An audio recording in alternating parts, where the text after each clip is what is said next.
Starfield just got a ton of news today with a dev Q&A over in their Discord. We got 16 different questions about the game and got some very interesting answers. We will be going over all of these questions right here in this video, so if you guys do enjoy this video, make sure to drop a like and let's get right into it.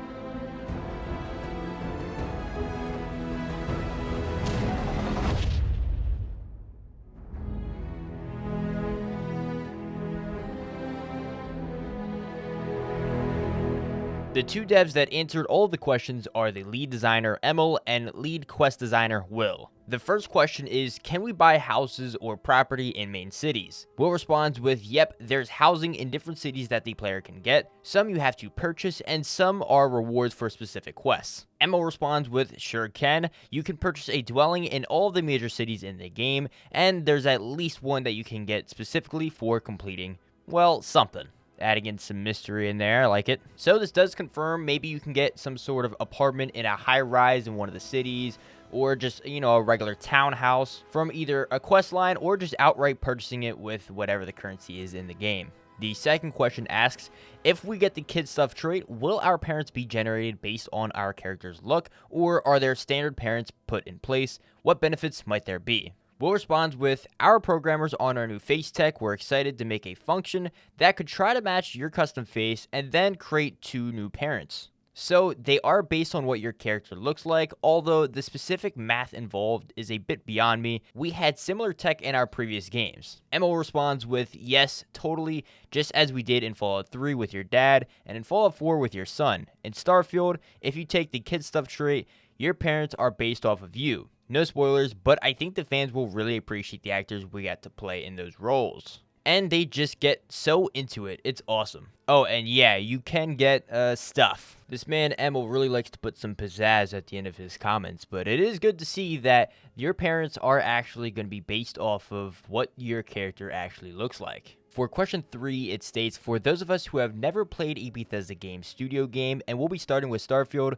what information should we know that will make the experience more impactful right from the start? How deep should we go into creating our character's backstory before we start the game? Emil responds with, we always make our games for both fans old and new, so you can jump in without ever having played a Bethesda title before. Will responds with, while we do start you off in the same spot, what happens to you before the game starts is totally up to you and your headcanon. Emil responds with, but we like to look at it less as playing a game and more about living in the universe we created. So settle in, go at your own pace, and pretty soon you'll learn all the systems and be adventuring through these settled systems the way you choose. Will responds with, there is a trait and background system that will let you specify more about yourself, but you can also select an anonymous background and no traits if you want. In terms of if you've never played a Bethesda Game Studio game before, try anything. We're a simulation as well as a role-playing game, so we try to support the player doing what they want as much as we can. Emil responds with, as for going into a character's backstory, that's entirely up to you. I'm all about that headcanon. For example, my latest character is a working schlub named Mitchell Dombrowski. He's a husky, good-natured space trucker, and while he'll do whatever he needs to defend himself, he'll never shoot first. He's like Han Solo's sweeter older brother. And yes, there are traits and backgrounds that support that kind of thing. Basically saying that you can do everything and anything that you possibly would want to do in Starfield. Just experience the game how you want to experience it and you'll be just fine. Go out and be a space cowboy or be like my boy Mitch Dombrowski, a husky, good-natured space trucker that will never shoot first. Moving on to question 4, how will the smuggling cargo system work? Can we hide it somewhere on the ship and sell it for more currency later? Will responds with, certain items are considered contraband, and you'll need to smuggle them past security ships that are in orbit of major settlements. Emil responds with, there are specific items that are considered contraband, meaning they're pretty much illegal everywhere. And yes, you can hide them using special ship modules you can purchase. So, don't get caught with those harvested organs. The economy is fixed, but prices of bought and sold goods can change based on the skills you choose. So it seems like the safest way to get these contraband cargo is to buy that ship module that will hide it from the security ships that are orbiting all the major settlements. Or you can just go ahead and try to sneak in yourself without it. I'm sure that probably won't end very well. And then we do note that the economy is fixed unless you obviously get some skills that will raise the prices. I'm sure it's not going to raise it too incredibly high, maybe a couple thousand or so, but I guess we'll have to see. Moving on to question 5, will there be a jail system if we commit crimes? Will responds with yes, you can elect to go to jail or pay a fine when you're arrested, or even resist arrest and try to escape. Emil responds with, yep, the settled systems is more like Skyrim than Fallout 4's Commonwealth in that regard. You bunch of criminals. There's civilizations, there's government, and there are laws. And in a couple cases, we actually explore the themes of crime and punishment in our futuristic universe. So of course, in typical Bethesda fashion, you could either just go to jail, pay a fine, or destroy anybody who gets in your way. Moving on to question 6, will time pass when not in the game? For example, will my trade routes, outposts, and mining operations continue to produce, or does that only occur while actively playing? Emil responds with, the sim only runs when you're actively playing, no sleeping on the job. Will also says only when actively playing. Very straightforward answers, and I'm pretty sure everybody's just going to be okay with that. Moving on to question 7, can you be a double agent in the game? For example, if you join the United Colonies, can you also join the Crimson Fleet and give the United Colonies information? And what factions have that feature if they do? This is a spoiler for the main story, just so you know. Will responds with, all the playable factions can be completed independently. Emil responds with, ha, that's exactly what you can do. Infiltrate the Crimson Fleet for UC SysDef. It's specific to that questline. Will responds with, the Crimson Fleet storyline does feature you being an undercover agent inside the fleet on behalf of the UC SysDef, a specific military branch of the United Colonies. But whether you betray the fleet or UC SysDef is a choice you will get to make. Moving on to question 8, depending on traits selected during character creation, will it at all be possible to play through the game in a pacifist mode, i.e. without killing anyone or even potentially anything? Will responds with, I can't guarantee every mission can be completed in a pacifist mode, but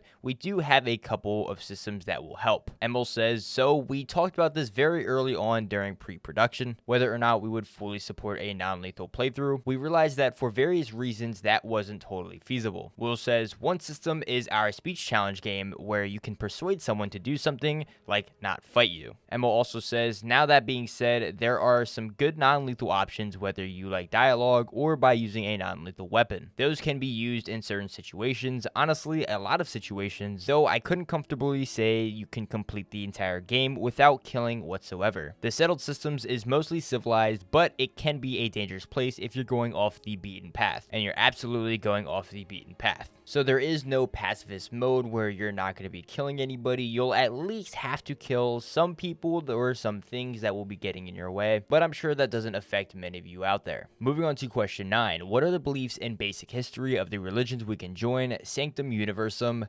Enlightened, Great Serpent. Emil responds with, existing IRL religions are part of the Starfield universe, with folks of all religions and denominations out there, but we don't really focus on them. Instead, we highlight 3 new ones specific to the game. Will says, the Sanctum Universum is only a couple of decades old in our timeline, but has gained a lot of prominence. They believe that God is out there, somewhere in the universe, and that humanity's ability to travel the stars brings us closer to God. Emil responds with, the Sanctum Universum, the members called Universals believe that God very much exists somewhere in the universe, that a higher power is guiding us all. Specifically, they believe that humanity's ability to travel the universe and grav jump is God's way of saying, I'm out here, come find me. Emil says, the Enlightened, these folks are essentially organized atheists. They don't believe in any kind of higher power. Rather, they teach that human beings have to take care of each other, and they practice what they preach through various community outreach programs. So in the game, you're not really sure what the complete truth is, but the gossip among the guards is this. A colony ship sets off for a new world, making grav jumps along the way. After one of the grav jumps, one of the passengers claimed he spent the time communing with a celestial entity known as the Great Serpent. What was a few seconds for everyone else was much longer for him, and he brought back a mandate, which is basically get on board or be devoured when the Great Serpent encircles the universe.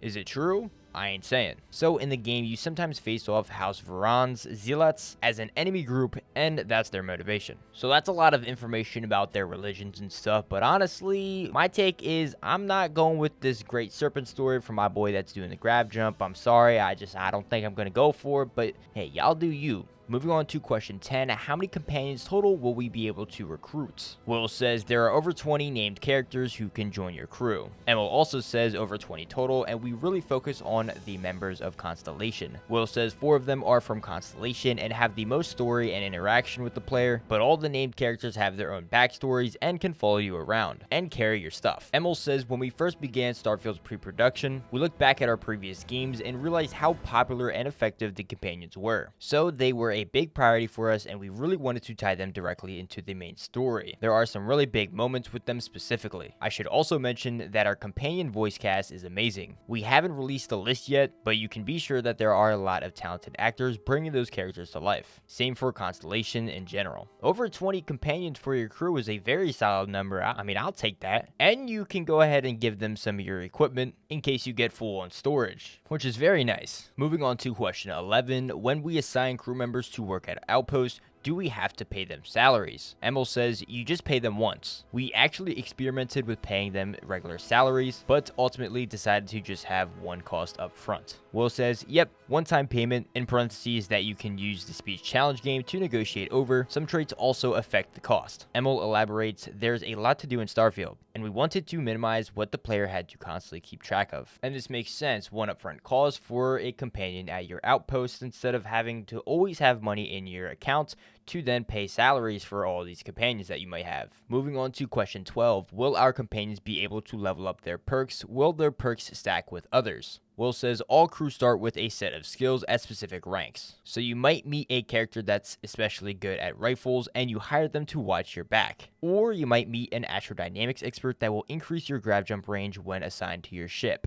Emil says they don't level up, but they come at different ranks depending on the companion. Well, we call them skills in Starfield, and they do stack with yours when relevant. Some are there for flavor to highlight the companion's backgrounds and interests, but you'll really feel the benefits of the ship and combat related ones. Getting a boost to your shields, or seeing your companion laying down fire with a weapon they're proficient in are pretty sweet moments. So there is no leveling up your companions, you're gonna have to use them in their specific spots to get the fullest ability out of them, but that's probably good because you don't want these guys being so overpowered that you don't have to do anything. Question 13 is pretty boring, asking what are your favorite parts of the game. It's just the devs saying basically nothing, so you guys can pause the video if you want to look at it, but we're going to move on to question 14. Question 14 asks, what books or movies have a big influence on some of the quests? And Emil says Star Wars, OG Battlestars Galactica, Space 1999, Buck Rogers, Battle Beyond the Stars, Ice Pirates, etc, etc. You guys can pause the video and look at this more in depth. It's not a very groundbreaking question or answer, so we're going to move on to the next question. Question 15 asks, what are some favorite small details in Starfield to add to the immersion? Another question and answer that's not very groundbreaking, so if you guys want to dive a little bit deeper,